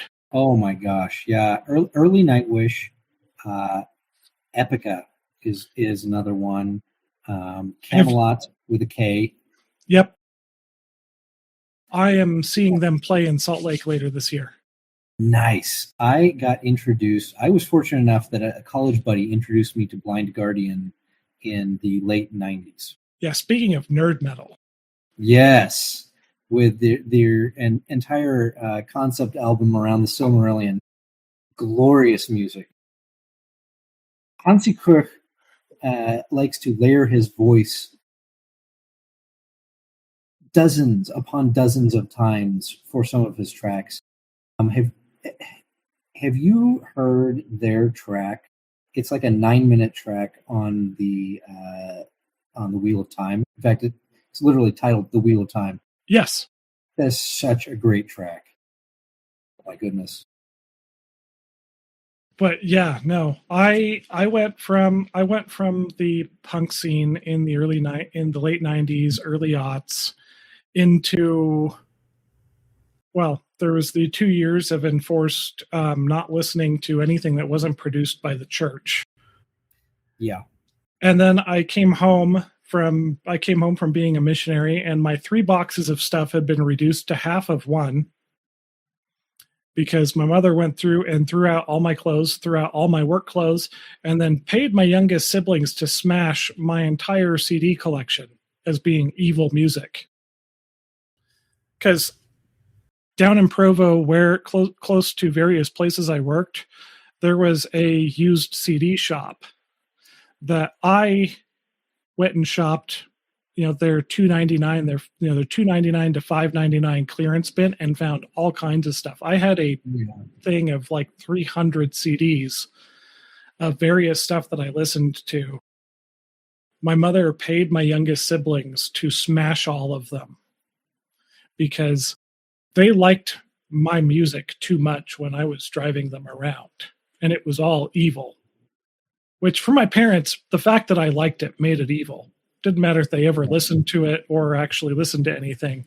It was all obviously about sex, drugs, and Satan. I mean, in fairness, there's that really does kind of cover a lot of the gamut of music in history. Yeah, but there was also a lot of great stuff in there that had nothing to do with it. Sure. It's like, why did you smash my entire Dropkick Murphys discography? Why did you smash my entire Flogging Molly discography? Man, those guys are fun too. As long as I ignore their social media feeds because they're all fucking communists. Oh yeah, I again. That's one of those don't meet your heroes kinds of things. Yeah. I recognize that a lot of the things that I have enjoyed over the years have been produced by people that I vehemently disagree with. You know what? That's okay. I'm generally okay with that. There are just as many things I've enjoyed over the course of my life that were created by people that, for example, I know personally and who are, probably politically somewhere to the right of Genghis Khan. And yeah, that's okay too. I can disagree with them about things. They can disagree with me about things. If we could get back to a place where we as a society could disagree about things and still respect each other, that would be nice. I'm going to say that's probably actually the biggest thing missing today that we had. Yeah. was there was an understanding that we could disagree about things. We could disagree about methods to reach similar goals without just jumping on to, well, you're stupid and or evil, and I can't associate with you because you hold an opinion I disagree with. And I think that's one of the most toxic things that I actually see kids try to figure out, because especially if you have kids who are, multiple standard deviations above the norm in intelligence, they figure out critical thinking, they figure out how to read between the lines and go looking for the context behind the sound bites that too many of their school teachers are feeding them, and society in general tries to feed them. And they reach conclusions that make people upset. And they have to figure out, well, do I speak my opinions and get shut down by people and get cut off by people because I said one thing that they disagree with? Or do I just shut up and go along with it so that nobody hates me? And humans are social apes. Emphasis on the ape. Yeah, a lot of times. Especially young humans. Because their brains are still cooking. Very. While simmering away in a toxic stew, as you so eloquently put on last episode. Yeah,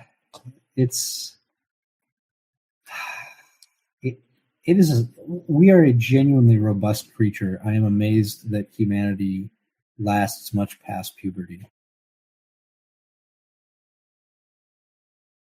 Some days I'm surprised that any of us make it past puberty. Because there are days in a house full of teenagers, I'm just like, good God. Could you all just stop everything? Fortunately, those days are relatively few. Yep.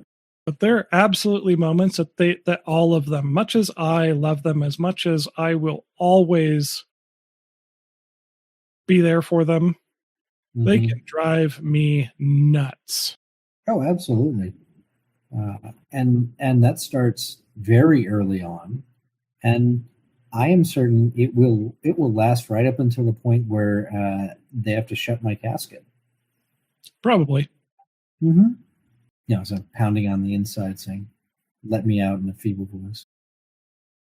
Well, hopefully not. Hopefully not. I mean, you are after all raising the people who will probably pick out the nursing home you end up in. I have told them that when the time comes, they are to put me on a boat, push me out into the ocean, and then light it on fire. I'm going to say, who's going to light it on fire? You or them? Them. Oh, okay. Fire arrows, traditional. Valid. It's either that or make a tomb like the one where Conan the Barbarian finds the Atlantean sword. Something to screw with the archaeologists in 1,000 years. Oh, dude. There's some places out on BLM land around here where we go shooting that, the hills are filled with with bullets that went into the dirt and cartridge cases everywhere. I would love to be a bird to be a little parrot on the shoulder of some archaeologist digging up the west side of, honestly, the entire west side of Utah Lake 2,000 years from now, and going on about the massive battle that must have been fought here. Yeah, what happened to all the bodies? They clearly respected we the ate dead. Them. We were savages. We ate them, bones and all. I mean, look, if you cook them long enough, they fall apart. That's how stock works. Yeah. I mean, just like that whole area is blanketed in just millions and millions of expended rounds of ammo because Utah's full of gun nets. Yep. Just imagining what somebody 2,000 years from now is going through, how are there 3 feet of bullet casings in the sediments here? Why are there toxic levels of lead in all of this ground? Right. Which actually I don't know. I don't know that the concentration's actually high enough to be incredibly toxic, but their views on what is toxic may have changed drastically in 2,000 years. I mean, the Romans were using makeup that was laced with tons of mercury and arsenic. That today we find completely horrifying. Well, that continued all the way up into Victorian times. That's true. But okay, well, this didn't. You know what? This did not go at all where I thought it would go. Cool. Maybe we could do part 2 at some point. Oh, we left a whole bunch of things out. That's all right. But I will say that being the generation that grew up before computers became ubiquitous and saw the penetration of the internet into our daily lives, being the last generation that grew up without an electronic leash and without the ability to record all the stupid shit that we did and said, I think we were exceedingly fortunate. There are opportunities my kids have that I never would have dreamed of. Yes. But overall, I think we grew up in a more forgiving era. Absolutely. And I think our society would do well to try to be more forgiving about such things. I mean, we're all people. We're all learning, hopefully, every day. And yeah, we could learn we could learn to go back to giving people a little bit of grace and not assuming the worst about somebody because we disagree with them over something minute. And that is a hell of a minefield for our kids to be navigating. Even as you give them a measured introduction into and access to antisocial media. And I think that has to inform some of how we approach it as parents, because these kids are exposed to an environment where anonymous people can be shitty to them every day. Yep. And by the hundreds and thousands. Yeah. X does not accurately reflect reality, folks. No, nothing does. Reddit doesn't. Even us old bastards on Facebook does not accurately reflect reality. And our kids probably deserve a little more understanding as they're trying to figure out how to navigate that aspect of a world that we fortunately didn't encounter until we were adults. So again, grow up and learn how to navigate this at the same time. And yeah, that offers them some advantages, but it dramatically increases the amount of chaos they're dealing. Yeah. I mean, how many people were in your graduating class in high school? 20-something. And mine was a little over 300. Yeah, my wife's was, I want to say, somewhere like close to 600, but that was, much larger high school. Yeah. And how many of those people did you know by name? All of them. Honestly, probably about 3/4 of mine. I at least knew a name and a face. Yep. The number of people that they're stuck interacting with and navigating adolescence with is all the people in their high school, all the kids in the neighboring high schools, because they all got fed into from different junior highs and people know each other, so the networks expand. So you think the amount of crap we got for being weirdos in the 90s in that limited social circle, the amount of potential crap that our kids have to deal with is exponentially greater. And I think that shows in the rates of anxiety and depression. Yep. Because there's so much more just nasty shit that they have to deal with. They can't even go home from school and get away from it necessarily unless they deliberately, unplug. We could at least go home, and I hope for most of our generation, home was some kind of refuge rather than something else to be endured. I think it was for you. I think for me, Absolutely. It was much more something to be endured in a lot of ways. It was still better than being at school. So I think we will put it to bed at that. Remember, your kids are interacting with a different world. Extend them some grace, and I think all the more we have to be the bastions of sanity, compassion, and consistency for them. And the best way to help your kids deal with that is to talk with them, to interact with them, to talk about the stupid shit that goes on and how that is not reflective of how the world at large works. You're living in a little bubble of undeveloped brains here, kid. Yeah. While Bowling for Soup tells us that high school never ends, and in some ways it never does. It's true. It does get better overall. So this is our longest episode ever. We are at almost 2.5 hours. Jesus. We can ramble. But everybody who happens to be listening or watching, we thank you for joining us. We hope that we are providing something that you find of value, even if you are just pointing and going, look at these idiots. I'll take it. Yeah.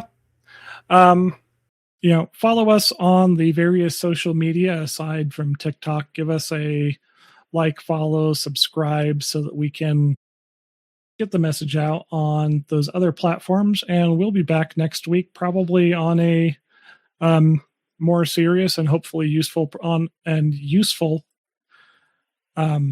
topic. Although I thoroughly enjoyed the discussion here. As did I. So with that, we are going to put this one to bed, and we will catch you guys on the next episode next week, Thursday, 8 p.m. Mountain Time. All right, that is it for tonight's episode. Thank you for joining us. Quick reminder, all opinions expressed here are solely those of the individual speakers, hosts, and guests alike, and do not represent the views of any affiliated person, organization, company, sponsor, or other entity. This show is provided for entertainment purposes only. Nothing discussed is professional advice of any kind. Always consult a qualified professional and use your own best judgment before acting on anything we've talked about. Again, thank you for joining us, and we'll catch you on the next episode.